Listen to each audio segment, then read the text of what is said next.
ہمارا بنیادی ماٹو تھا العلم صلاحی بین ہؤلاء و بین ہؤلاء، اس سے ہم نے نکلنا ہے۔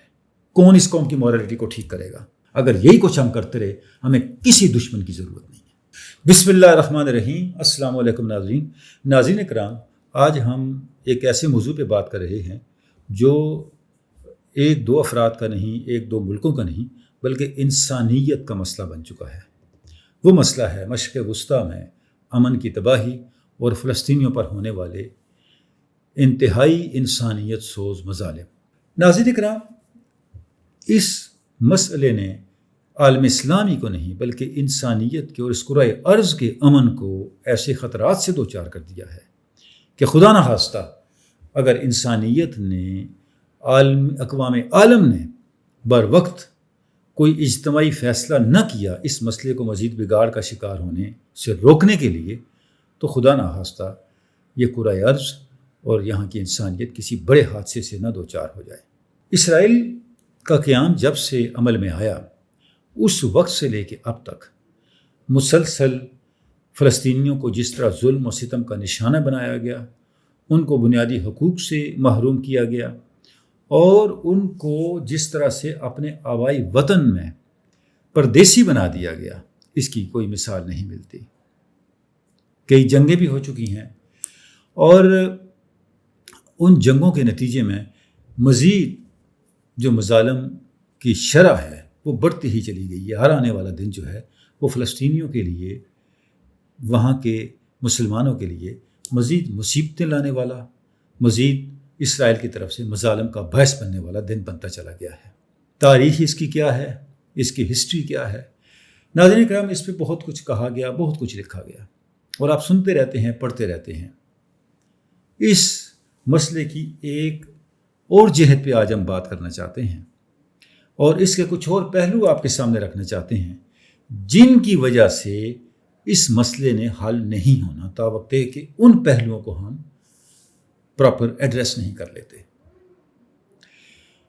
آپ دیکھیں کہ اس وقت غزہ میں جو صورتحال ہے، غزہ کی آبادی تقریباً 2 ملین کے قریب ہے، لاکھوں لوگ وہاں زخمی ہیں، لاکھوں بچے اسکول سے باہر ہیں، ہاسپٹل تباہ و برباد ہو چکے ہیں، 90% کے قریب جو زیر زمین کنویں ہیں، پانی کے ذخائر ہیں، تباہ ہو چکے ہیں، عمارتیں تباہ ہو چکی ہیں، گھر تباہ و برباد ہو چکے ہیں، اور لاکھ کو چھو رہی ہیں ہلاکتیں۔ جو فگرز ہمارے پاس ریکارڈ کے مطابق آ رہے ہیں، اور جو چیزیں ریکارڈ نہیں ہو رہی اس کا تو کوئی شمار ہم نہیں کر سکتے، لیکن اس سے یہ اندازہ لگانا کوئی مشکل نہیں رہتا کہ وہاں پہ اس وقت کیا صورتحال بن چکی ہے۔ جس انداز سے اسرائیل نے وہاں پہ مظالم بپا کیے ہیں، اور خود اپنے سسٹم کو، ایک تو جنگی حوالہ ہے نا، جنگی حوالے سے جس انداز سے میدان جنگ میں جس انداز سے فلسطینیوں کو مظالم کا نشانہ بنایا جا رہا ہے، خود ملک کے اندر اپنے سسٹم کو فوکس کر دیا ہے فلسطینیوں کو مظالم کا نشانہ بنانے کے لیے، اپنے قوانین تک بدل دیے ہیں اسرائیل نے۔ میں ایک مثال آپ کو دوں گا کہ کسی بھی قانونی، یہ ایمنسٹی انٹرنیشنل کی آبزرویشنز ہیں جو میں آپ کے سامنے رکھ رہا ہوں، کسی بھی فلسطینی کو بغیر کسی قانونی کارروائی کے حراست میں رکھنے کے لیے، عام طور پہ شاید 14 دن کا مدت ہوتی ہے کسی شہری کے لیے، یہ مدت 90 دن تک بڑھا دی گئی ہے، اور جب وہ کورٹ میں لے کے جاتے ہیں، اس پہ کوئی لیگل پروسیڈنگ آگے بڑھاتے ہیں، تو اس کے لیے جب اس کو حراست میں دے دیا جاتا ہے تو اس کا کوئی تعین نہیں ہوتا کہ کتنی مدت تک اب وہ لوگ حراست میں رہیں گے۔ وہاں پہ جو مظالم ان کے اوپر بپا ہوتے ہیں، جو مظالم کا پہاڑ ان پہ توڑے جاتے ہیں، ان کا تصور کر کے رونگٹے کھڑے ہو جاتے ہیں۔ جب ہم ان سارے مسائل کو ڈسکس کرتے ہیں ناظرین کرام، تو باوجود دنیا بھر کے شور شرابے کے، اور باوجود کئی ممالک کے ایجیٹیشن کے، باوجود اقوام متحدہ کی قراردادوں کے، اور باوجود جو عالمی فورمز ہیں، حقوق انسانی کے فورمز ہیں، ان کی طرف سے مذمتوں کے، اور خود مسلم ممالک جو ان کی طرف سے مذمتوں کے بھی، اس کا کوئی اثر جو ہے وہ ہمیں نظر نہیں آتا۔ اس مسئلے کا حل کیا ہے؟ کس انداز سے اس مسئلے کو ٹیکل کیا جائے؟ اس مسئلے کو سمجھا جائے اور اس کے حل کے لیے کوئی اقدامات کیے جائیں کہ یہ مظالم کا جو بڑھتا ہوا سلسلہ ہے یہ رکے، اور خون مسلم کی ارزانی جو پانی سے بھی گر گئی ہے، پانی سے بھی بڑھ گئی ہے، اس کا کوئی تدارک کیا جا سکے۔ پہلا نقطہ جس طرف میں اشارہ کرنا چاہوں گا ناظرین کرام وہ یہ ہے کہ ہمیں اس مسئلے کو پراپر کانٹیکسٹ میں سمجھنا ہے۔ وہ پراپر کانٹیکسٹ کیا ہے؟ ہمارے نزدیک وہ پراپر کانٹیکسٹ قرآنک ہے۔ قرآن مجید ہمیں اس کے بارے میں کیا رہنمائی دیتا ہے، اور جو ہسٹری ہے اس خطے میں یہود مسلم تعلقات کی وہ ہمیں کیا بتاتی ہے۔ ہم دیکھتے ہیں کہ جب حضور رسالت مآب صلی اللہ علیہ وآلہ وسلم ہجرت فرما کے مدینہ طیبہ تشریف لے گئے تو آپ کی وہاں تشریف آوری سے پہلے مدینہ میں امن کا ماحول نہیں تھا، جنگ و جدل کا ماحول تھا۔ آپ صلی اللہ علیہ وسلم وہاں تشریف لے گئے تو آپ نے وہاں پہ ایک پرامن سوسائٹی قائم کرنے کے لیے جو اقدامات کیے ان میں ایک بڑا سنگ میل جو ہے، ایک بہت اہم اور مؤثر ترین اقدام تھا، وہ وہاں پر ایک دستوری انتظام تھا اس معاشرے کو قائم کرنے کے لیے، پرامن معاشرہ قائم کرنے کے لیے، جس کے لیے آپ نے میثاق مدینہ کیا۔ میثاق مدینہ کے اندر جو وہاں کی کمیونٹیز تھی، لوکل کمیونٹی تھی، مکہ سے آنے والے مہاجرین تھے اور یہود قبائل تھے، ان سب کو اس کے اندر انگیج کیا گیا۔ اور اگر ہم میثاق مدینہ کو دیکھیں تو اس کے جو 63 آرٹیکلز ہیں ان میں سب سے زیادہ اگر بالکل اسپیسیفک کر کے یعنی کہ نام کے ساتھ، نام کے تعین کے ساتھ جس کمیونٹی کو اور جس فریق کو بہت زیادہ مینشن کیا گیا وہ یہود ہیں۔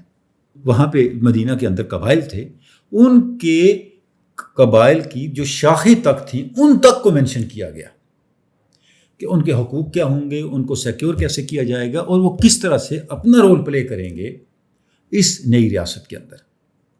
لیکن ہوا کیا، اس کی مخالفت بھی اسی فریق کی طرف سے ہوئی، سب سے پہلے پامالی بھی اسی فریق کی طرف سے ہوئی۔ یعنی آپ دیکھیں کہ سب سے پہلے بنو قینقاع نے ریاست مدینہ کا یہ جو پہلا کانسٹیٹیوشن تھا جس کے وہ فریق تھے، سگنیٹری تھے، اس کو توڑا۔ اس کے بعد بنو نذیر نے توڑا کہ انہوں نے آپ صلی اللہ علیہ وسلم کو شہید کرنے کی کوشش کی، آپ صلی اللہ علیہ وسلم تشریف لے گئے کسی معاملے میں ان سے ملاقات کے لیے، اور پھر غزوہ احزاب کے موقع پہ بنو قریظہ نے اس کی مخالفت کی۔ یعنی وہاں سے ہم دیکھتے ہیں کہ شرارت کا اور فتنے کا اور فساد کا جو ایک آغاز ہے، ایک انیشیٹو ہے، وہ ہمیں یہود کی طرف سے نظر آتا ہے۔ قرآن مجید ہمیں یہ بتاتا ہے، ایک بڑا بنیادی اصول بتاتا ہے، سورہ مائدہ ہے، اعوذ باللہ من الشیطان الرجیم، لَتَجِدَنَّ أَشَدَّ النَّاسِ عَدَاوَةً لِلَّذِينَ آمَنُوا الْيَهُودَ وَالَّذِينَ أَشْرَكُوا، کہ آپ دیکھیں گے کہ لوگوں میں سے اہل ایمان کے جو سب سے زیادہ شدت کے ساتھ مخالفت اور ان کے ساتھ عداوت رکھنے والے لوگ ہوں گے وہ یا مشرکین ہوں گے یا یہود ہوں گے۔ یعنی یہ جو ایک بنیادی اصول ہمیں مل رہا ہے اقوام عالم کے درمیان انٹریکشن کے فنڈامنٹلز کیا ہیں اور ان کے کس انداز سے وہ انٹریکشن کے نتائج پہ پہنچے گی۔ جب ہم ان بنیادی چیزوں کو، ان بنیادی رہنما اصولوں کو، یہ جو بنیادی گائیڈنس ہیں، اس کو اور تاریخ کے پس منظر کو نظر انداز کر کے کسی معاملے کو سمجھنے کی کوشش کریں گے تو ناظرین کرام اس سے ہم ان نتائج پہ نہیں پہنچیں گے جو نتائج ہمیں کسی سالڈ سلوشن کی طرف لے کے جائیں، کیونکہ جتنے بھی اقدامات پھر ہوتے چلے جائیں گے، جو بھی ہم سٹیپس لیں گے، جو بھی ہم انیشیٹوز لیں گے، وہ سارے کے سارے ہوا کے دوش پہ رہیں گے، نقش بر آب رہیں گے، ان سے نتیجہ کوئی نہیں نکلنا۔ اور 1948 سے لے کے آج تک ہم یہ چیز مسلسل دیکھتے چلے آ رہے ہیں کہ یہ مسئلہ ہے، ہر آنے والے دور میں آگے بڑھا ہے، یہ مسئلہ حل نہیں ہوا۔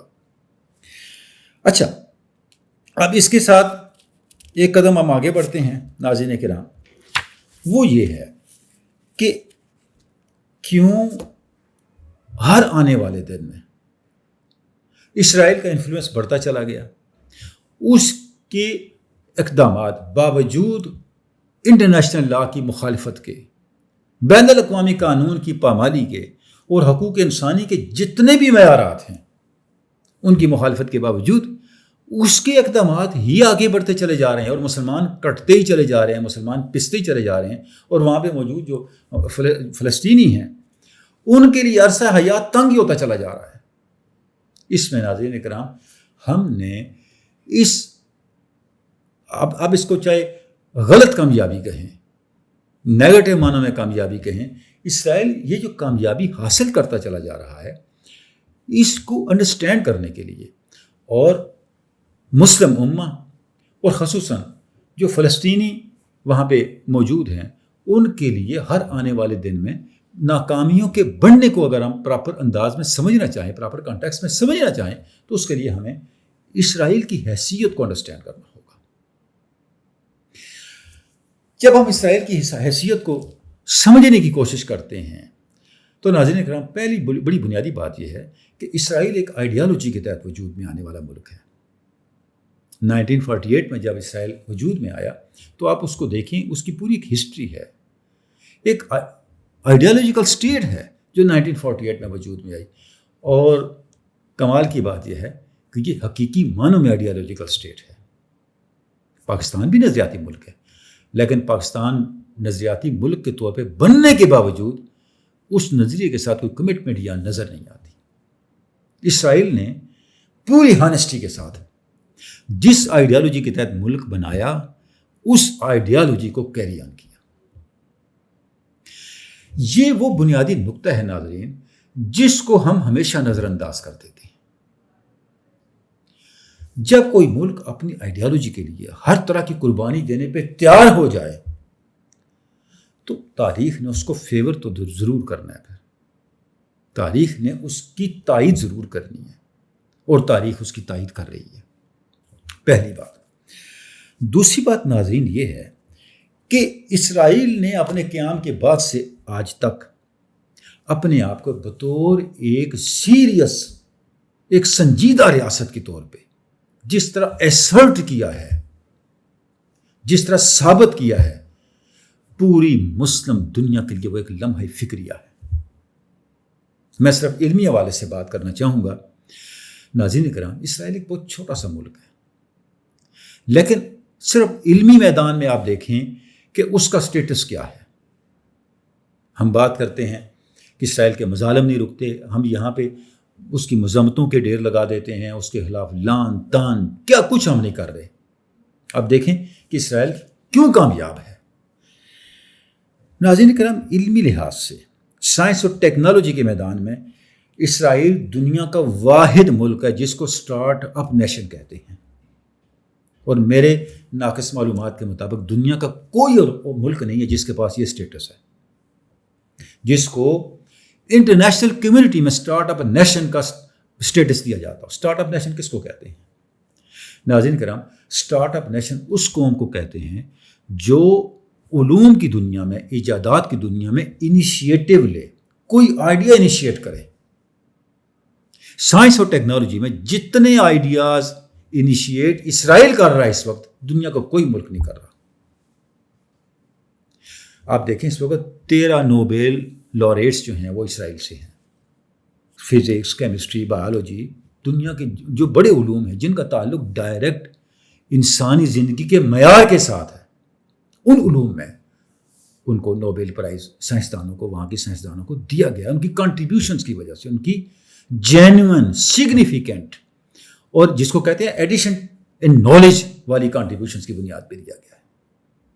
وہاں پہ جو ریسرچ اینڈ ڈیولپمنٹ ہو رہی ہے، ناظرین کرام، میں کچھ اعداد و شمار آپ کے سامنے رکھنا چاہوں گا۔ اسرائیل اپنی جی ڈی پی کا 4.9% ریسرچ اینڈ ڈیولپمنٹ پہ خرچ کر رہا ہے، 4.9%، اور یہ دنیا میں سب سے زیادہ ہے، شاید دنیا میں، لیکن مسلم دنیا کے لحاظ سے تو بالکل عجیب صورتحال ہے۔ اب میں آپ کے سامنے رکھتا ہوں مسلم دنیا میں کتنا خرچ ہو رہا ہے۔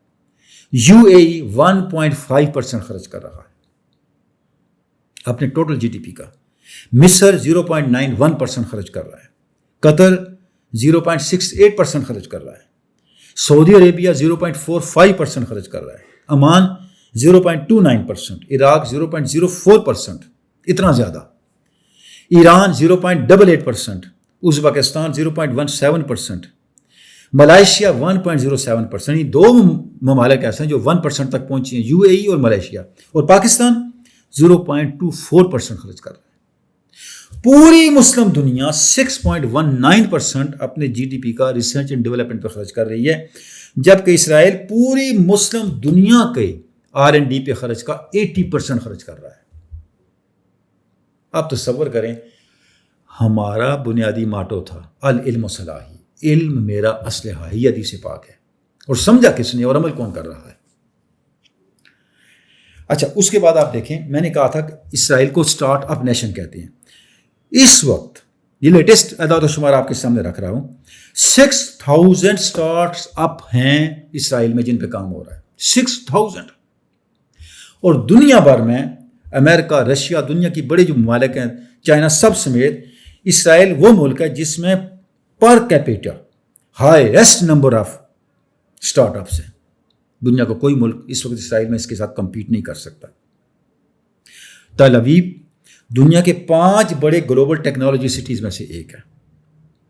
اور ناظرین آپ یہ دیکھیں کہ جو ٹیکنالوجیکل کمپنیز ہیں اسرائیل کی, ان پر جو اسرائیل نے فنڈنگ کی ہے 2021 کے میں اعداد و شمار آپ کے سامنے رکھ رہا ہوں, وہ $25 بلین ہے. $25 بلین کا اندازہ آپ کو اس سے ہوگا کہ پاکستان کا 2024-25 کا بجٹ $67.7 بلین ہے. یعنی پاکستانی بجٹ کا, پورے ملک کے بجٹ کا 40% اسرائیل اپنی جو ٹیکنالوجی کی, جو سائنس کی کمپنیز ہیں ان کو دے رہا ہے, ان کو فنڈ کر رہا ہے. اچھا, اس کے بعد آپ دیکھیں کہ وہاں پہ یہی وجہ ہے جو ملٹائی نیشنل کمپنیز ہیں, جیسے گوگل ہے, جیسے مائیکروسافٹ ہے, انٹل ہے, ایپل ہے, IBM ہے, ان سب نے اپنے ہائی لیول کے ریسرچ اینڈ ڈیولپمنٹ سینٹرز قائم کیے ہیں اسرائیل کے اندر, کیونکہ فیسلٹیز وہاں ہیں, اسٹارٹ اپس وہاں ہیں, آئیڈیاز وہاں ہیں, تو ان کو وہاں پہ ان پٹ ملتا ہے. اس کے بعد ناظرین آپ دیکھیں, اس وقت دنیا بھر میں جو سائبر سیکورٹی پر کام ہو رہا ہے, اس کی دنیا بھر میں جو انویسٹمنٹ ہو رہی ہے اس کا 10% اسرائیل انویسٹ کر رہا ہے. اور سائبر سیکورٹی میں اس کو لیڈرشپ کا رول اس وقت حاصل ہے. اور اسرائیل کی جو سائبر انڈسٹری ہے اس نے 2022 میں کتنا ایکسپورٹ کیا؟ $8.8 بلین صرف اس کے اندر. ڈیفینس تو آپ جانتے ہی ہیں, آئرن ڈوم, بچہ اس سے آگاہ ہے کہ آئرن ڈوم کا مطلب کیا ہے اور اس کی کیا جو ہے وہ صورتحال ہے, اس کی دنیا بھر میں کیا اس کی کریڈیبلٹی ہے. اچھا, اس کے بعد ریسرچ ریپوٹیشن جو اس کی ہے, کریڈیبلٹی, اس سے آپ دیکھیں ناظرین, جو وہاں کا ویزمین انسٹیٹیوٹ ہے آف سائنس اینڈ ٹیکنالوجی, دنیا بھر میں اس کا ایک درجہ ہے. اسی طریقے سے جو ہیبریج یونیورسٹی ہے یروشلم کی, اچھا ٹیکنینین ان کا ایک انسٹیٹیوٹ ہے جس کو MIT کے ایکولنٹ سمجھا جاتا ہے, MIT کے ایکولنٹ. اور اسرائیل کی سائنس اور ٹیکنالوجی کی یونیورسٹیاں جو ہیں تقریباً 99% یونیورسٹیاں, وہ دنیا کی ٹاپ کی 100 یونیورسٹیوں کا حصہ ہیں. دنیا کی ٹاپ کی 100 یونیورسٹیز کی لسٹ مکمل نہیں ہوتی اگر اس میں اسرائیل کی یونیورسٹیاں شامل نہ ہوں. جو ان کے اسٹارٹ اپس ہیں وہ کس فیلڈ میں ہیں؟ ایگریکلچر میں ہیں, اسپیس میں ہیں, جینیٹک انجینئرنگ میں ہیں, طب میں ہیں, وار سائنسز میں ہیں. یعنی یہ وہ فیلڈز ہیں جن میں اس وقت اسرائیل جو ہے وہ لیڈ کر رہا ہے. ایک اور یونیک پوائنٹ ناظرین میں آپ کے سامنے رکھنا چاہوں گا کہ اسرائیل کی اس سائنس اینڈ ٹیکنالوجی کی ترقی کا سبب کیا ہے. آپ سن کے حیران رہ جائیں گے کہ ایسا سبب ہے جس کی طرف شاید دنیا نے آج تک نہ کسی ملک نے توجہ کی, نہ اس کی کوئی مثال کسی ملک میں ملے گی, کہ اسرائیل نے سائنس اور ٹیکنالوجی میں اتنا لیڈنگ اسٹیٹس حاصل کیسے کر لیا ہے. اس کا ایک سبب ہے, وہ ہے مینڈیٹری ملٹری سروس, لازمی عسکری خدمات. ہر اسرائیلی شہری کے لیے لازمی ہے. ایگزیمپشن کس کو ہے؟ اگر وہاں کوئی مسلمان رہتا ہے تو وہ ایگزیمپٹڈ ہے. اگر کوئی 100% ڈیڈیکیٹڈ ریلیجیس پرسنل ہے وہ ایگزیمپٹڈ ہے, جیسے ان کے ربیز ہیں, یا عمر کے اس حصے میں ہے جہاں وہ ملٹری کا حصہ نہیں بن سکتا تو وہ ایگزیمپٹڈ ہے. ورنہ ہر شہری کے لیے ملٹری سروسز کمپلسری ہے. اچھا, اب آپ یہ سن کے حیران ہوں گے کہ کمپلسری ملٹری سروس جو ہے اس کا سائنس اور ٹیکنالوجی سے کیا تعلق ہے. اب میں تھوڑا سا اس کو ایکسپلین کرتا ہوں. ناظرین کرام آپ یہ دیکھیں کہ وہاں پہ جو کمپلسری ملٹری سروس ہے اس میں شامل کیا کیا ہے. اس میں جو ٹریننگ ہے، پہلی ٹریننگ جو اس کا وہ کرواتے ہیں وہ ہے ایڈوانسڈ ٹیکنیکل ٹریننگ. نمبر 1، یعنی وہ جو ان کے پاس فوج ہے اس کو صرف لڑنے کی تربیت نہیں دی جاتی، اس کو تربیت کس کی دی جاتی ہے کہ جو ایڈوانس ٹیکنالوجی ہے ورلڈ کلاس ٹریننگ اس میں دینی ہے. Cyber security, coding, electronics, intelligence gathering اور آرٹیفیشیل انٹیلیجنس. اس میں انہیں جس کو کہتے ہیں کٹنگ ایج ٹیکنالوجی، اس سطح تک ان کو ٹرین کیا جاتا ہے. نمبر 1. نمبر 2 کیا ہوتا ہے؟ دوسرے نمبر پہ جو ان کا لازمی حصہ ہے کمپلسری ملٹری ٹریننگ کا وہ ہے پرابلم سالونگ مائنڈ سیٹ. یہ دیا جاتا ہے، یہ پڑھایا جاتا ہے. اچھا، اس میں ان کو کیا سکھاتے ہیں؟ کریٹیولی تھنکنگ کیا ہے، کیسے کریٹیولی سوچنا ہے، انڈیپینڈنٹلی ڈیسیجنس کیسے لینی ہے. اچھا، یہاں سے ان کے پھر سٹارٹس اپ کا کلچر شروع ہوتا ہے. وہ انکریج اس طرح کرتے ہیں، وہ ان کو سکھاتے اس طرح ہیں کہ آپ نے آئیڈیاز لے کے آنے ہیں اور یہ نہیں سوچنا کہ آئیڈیا فلاپ ہو جائے گا یا کامیاب ہوگا، اس پہ نہیں سوچنا. اچھا، اس کے بعد ان کو لیڈرشپ کا ایکسپیرینس دیا جاتا ہے، بقیہ چیزیں بھی ہیں. پھر کلچر آف رسک ٹیکنگ، کہ کیسے رسک ہم نے لینا ہے، اور اس لیے تو اسٹارٹ اپ کلچر وہاں شروع ہوا ہے. اس کے بعد بڑا ایک امپورٹنٹ پوائنٹ ہے، وہ یہ ہے کہ جب ملٹری کے اندر یہ ٹیکنالوجی ڈیولپ ہو جاتی ہے اس کو پھر وہ سول میں ٹرانسفر کرتے ہیں. اس کے لیے انہیں الگ ٹریننگ دی جاتی ہے. ناظرین، اس کی ایک مثال میں آپ کو دیتا ہوں کہ ان کے اسی ملٹری کے اندر ایک ملٹری پرسنل ہیں گل شیوڈ، جس کو اس وقت دنیا میں father of modern cyber security کہا جاتا ہے، جس نے million and billion of dollar کا بزنس کر کے دیا اسرائیل کو. یہ پرائمریلی ملٹری پرسنل ہے. اس نے یہ ساری ٹریننگ ملٹری پرسنل ہوتے ہوئے لی ہے، اور وہاں پہ سروسز انجام دینے کے بعد جو ان کا کمپلسری جو دورانیہ تھا وہ پورا کرنے کے بعد وہ سول ڈومین میں آیا اور وہاں پہ اس نے کام کیا، اور اتنا کام کیا، اتنے لوگوں کو ٹرین کیا. اس وقت وہ کتنے ادارے ہیں وہاں پہ ریسرچ کے جن کے وہ بورڈز کا ممبر ہے، ان کے ایڈوائزری باڈیز کا ممبر ہے، اپنی اسی اسکیل کی بنیاد پہ. یعنی یہ ایک پروڈکٹ ہے ان کی کمپلسری ملٹری سروسز کا. تو ناظرین کرام، جس قوم نے اس انداز سے اپنا کلچر بنایا ہو، اپنے آپ کو اس انداز سے ڈیولپ کیا ہو، مجھے بتائیں اس کو آپ کیسے کمپیٹ کریں گے.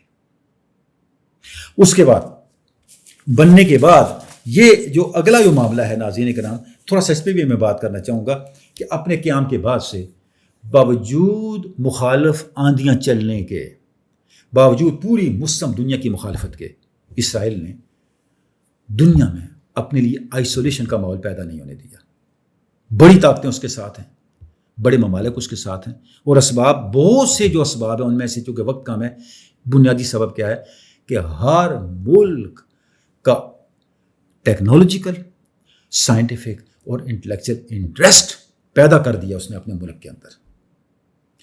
امریکہ میں اب آپ دیکھیں AIPAC، امریکن اسرائیلی پبلک افیئر کمیٹی جو ہے، اور بہت سے فورم کام کر رہے ہیں. اگر آپ ان فورم کی ایکٹیویٹیز دیکھیں اور وہاں پہ امریکہ کے پریزیڈینشیل کینڈیڈیٹس کی تقریریں سن لیں تو آپ کو اندازہ ہو جائے گا کہ وہ فورم کتنے ایکٹیو ہیں. میں اس فورم کا ذکر صرف اس وجہ سے کر رہا ہوں، یہ ایسا فورم ہے جس کی امریکہ کے تمام ہائی پالیسی ساز اداروں میں، اعلیٰ سطحی پالیسی ساز اداروں میں ان کی رسائی ہے. وہاں پہ وہ لابینگ کرتے ہیں اسرائیل کے لیے. لیکن میں نے اس لیے ذکر کیا ہے یہ ایسا فورم ہے، آپ حیران ہوں گے سن کے، جس کے ڈیموکریٹس اور ریپبلکن دونوں کے ساتھ ایک ہی جیسے اچھے تعلقات ہیں. یعنی یہ نہیں ہے کہ اگر ریپبلکن کے ساتھ ان کے ہیں تو ڈیموکریٹس خلاف ہوں، اور ڈیموکریٹس کے ساتھ ہیں ریپبلکن کے خلاف ہوں. یعنی آخر ان کی کوئی ڈپلومیسی ہے نا، ان کی کوئی ڈپلومیٹک اسکل ہے نا، انہوں نے دونوں کو آن بورڈ رکھا ہوا ہے. whosoever comes in power وہ ان کو سپورٹ کرتا ہے، ان کی پالیسی کو سپورٹ کرتا ہے. یہی صورتحال دنیا کے دوسرے ممالک کی ہے. چائنا کے کئی پروجیکٹس ہیں سائنس اینڈ ٹیکنالوجی کے جو اسرائیل کے کولیبریشن کے ساتھ آگے چل رہے ہیں. رشیا کے کئی پروجیکٹس ہیں دنیا کی بڑی طاقتوں کے. ظاہر ہے جب ان کو وہاں سے ٹیکنالوجی کا سپورٹ ملتی ہے، ان کے انٹرسٹ سیکیور ہوتے ہیں، تو وہ کیوں اس کو آئسولیٹ ہونے دیں گے، کیوں اس کو تنہا چھوڑیں گے. تو ناظرین کرام، اس سے آگے بڑھتے ہوئے جو 2020 میں ابراہم معاہدے ہوئے، ان کے تحت مسلم ممالک میں بھی جیسے یو اے ای ہے، بحرین ہے، مراکش ہے، سوڈان وغیرہ، وہاں سے اس کو ریکگنیشن بھی ملی ہے، انہوں نے اس کو تسلیم بھی کیا. یعنی مسلم دنیا کے اندر بھی اس کی کہیں ویزیبل کہیں انویزیبل ایکسیپٹنس موجود ہے. ناظرین کرام، ایسے حالات میں یہ ایک تھوڑا سا میں نے ایک پکچر آپ کے سامنے رکھی ہے. مجھے یہ بتائیں مسلم دنیا کا کیا یہ وائز ڈیسیجن ہے، وائز اسٹریٹجی ہے اس فلسطین کے مسئلے کو حل کرنے کے لیے؟ جس انداز سے ہم اس مسئلے کو لے کے چل رہے ہیں اور جس انداز سے ہم حل کرنا چاہتے ہیں، ہم کس کو دھوکہ دے رہے ہیں؟ ہم کس کے ساتھ کھلواڑ کر رہے ہیں؟ ہمیں حقائق کا سامنا کرنا چاہیے. اور اگر ہم حقیقی معنی میں اس مسئلے کو حل کرنا چاہتے ہیں تو ناظرین اکرام، اس مسئلے کے حل کے لیے ہمیں وہ راستہ اختیار کرنا ہے جس راستے پہ چلے بغیر یہ مسئلہ کبھی حل نہیں ہوگا. اور میں آپ کی خدمت میں عرض کروں کہ عالمی سطح پہ اس کرۂ ارض کا رہنے والا ہر فرد، چاہے وہ کسی کمیونٹی سے متعلق ہے، کسی قوم سے متعلق ہے، اسے مشرق وسطیٰ میں سلگتے ہوئے اس مسئلے اور اس چھپے ہوئے آتش فشاں، اس متوقع آتش فشاں کی حساسیت کا اندازہ ہو نہ ہو، مسلم دنیا کو ضرور ہونا چاہیے. کیونکہ مسلم دنیا کبھی بھی اس مسئلے کی بڑھنے کی صورت میں خطرات سے محفوظ نہیں رہے گی، چاہے وہ کہیں بھی ہوں. اس لیے آج ہم ناظرین کرام اس مسئلے پہ بالکل اور اینگل سے بات کر رہے ہیں، اور زاویے سے بات کر رہے ہیں کہ ہمیں حقائق کو سمجھنا چاہیے. یہ ہماری قومی ذمہ داری ہے، مجھے کہنے دیں یہ ہماری انسانی ذمہ داری ہے. بینگ مسلم، مسلمان کہتے کس کو ہیں؟ ایمان کہتے کس کو؟ ایمان امن کو کہتے ہیں، اسلام سلامتی کو کہتے ہیں. مسلمان دنیا کی امن اور سلامتی کی ضمانت دینے والا، اس کی ذمہ داری اٹھانے والا فرد ہے اس کرۂ ارض پہ، امت وسط ہونے کے ناطے. اگر ہم حقائق کا سامنا نہیں کریں گے اور اس مسئلے کو پراپر کانٹیکسٹ میں، اس کی پراپر پرسپیکٹو میں سمجھ کے اس کے حل کی طرف آگے نہیں بڑھیں گے تو ہم اپنی بہت بڑی ذمہ داری جو ہے اس کے ساتھ ناانصافی کر رہے ہوں گے. پہلا سٹیپ ہمیں کیا لینا چاہیے ناظرین کرام؟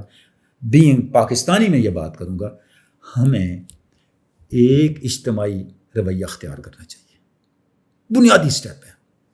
آپ چاہے میری اس بات کو شاعری سمجھیں، افسانہ سمجھیں، دیوانے کا خواب سمجھیں، کچھ بھی سمجھیں، یہ وہ پہلی اینٹ ہے.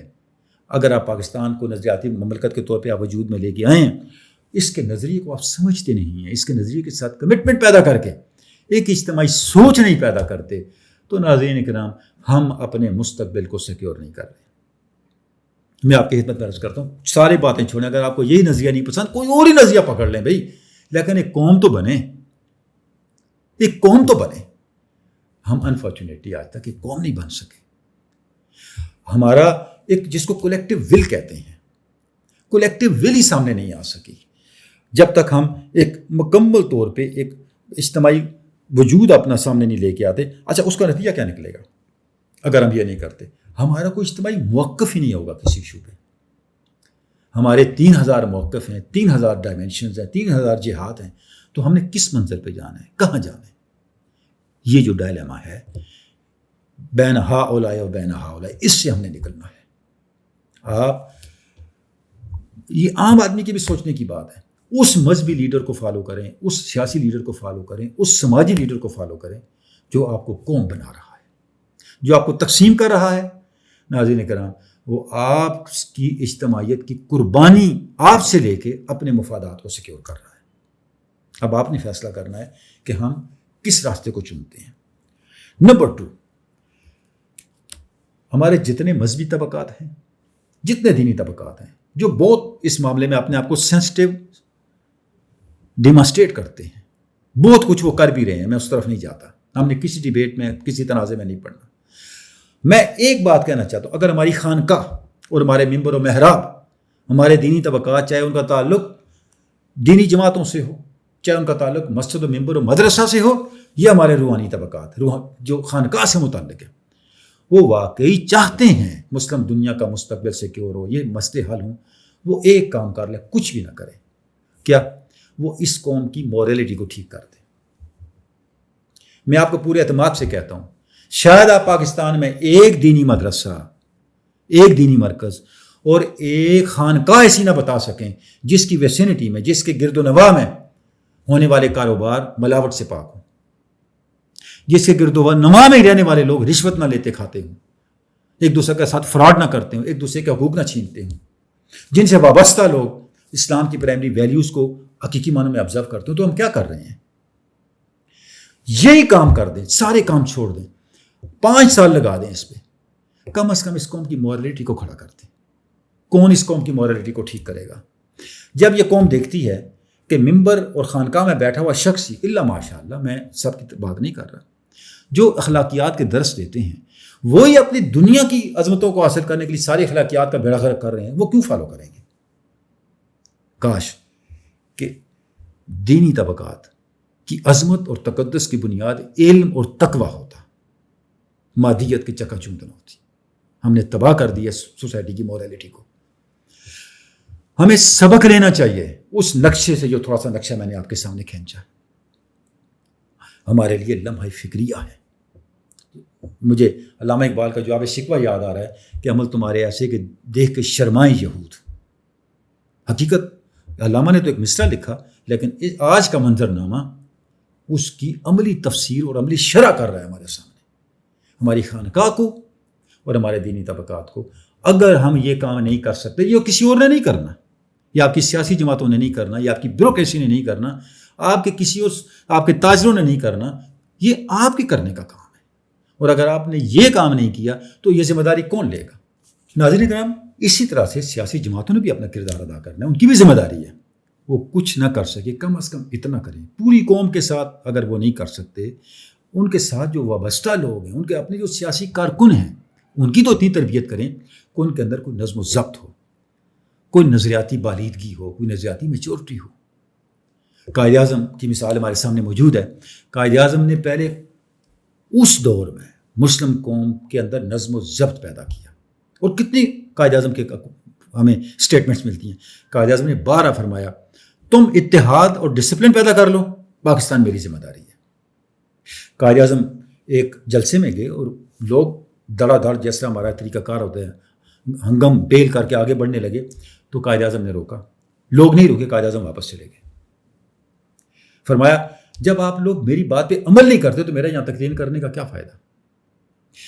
دوسرا جو بہت بڑا ٹاسک ناظرین کرام ہمارے سامنے ہے، اور حضرت علامہ اقبال نے اس پہ بہت بات کی ہوئی ہے، اپنے خطبات، بہت اعلیٰ ترین صدارتی خطبوں میں یہ باتیں کی ہوئی ہیں، میں صرف اشارہ کرنا چاہوں گا، یہ سیاسی جماعتوں کی ذمہ داری ہے اس قوم کو جہالت سے نکالنا۔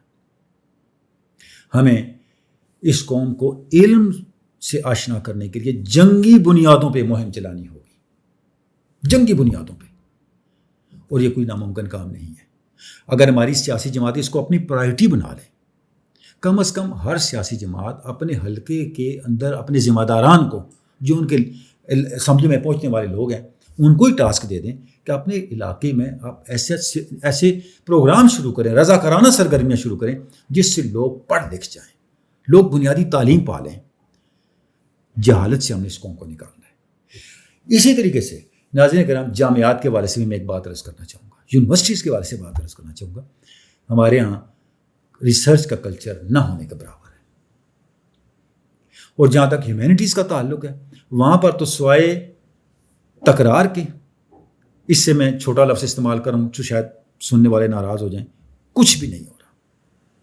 ہم کیے ہوئے کاموں کو 100 دفعہ کر رہے ہیں، اور بھئی یہ کام ورد وظیفہ نہیں ہے بار بار پڑھنے سے ثواب ہوگا، کیے ہوئے کاموں کو کرتے چلے جا رہے ہیں۔ ہمیں تھوڑی ریسرچ کریں،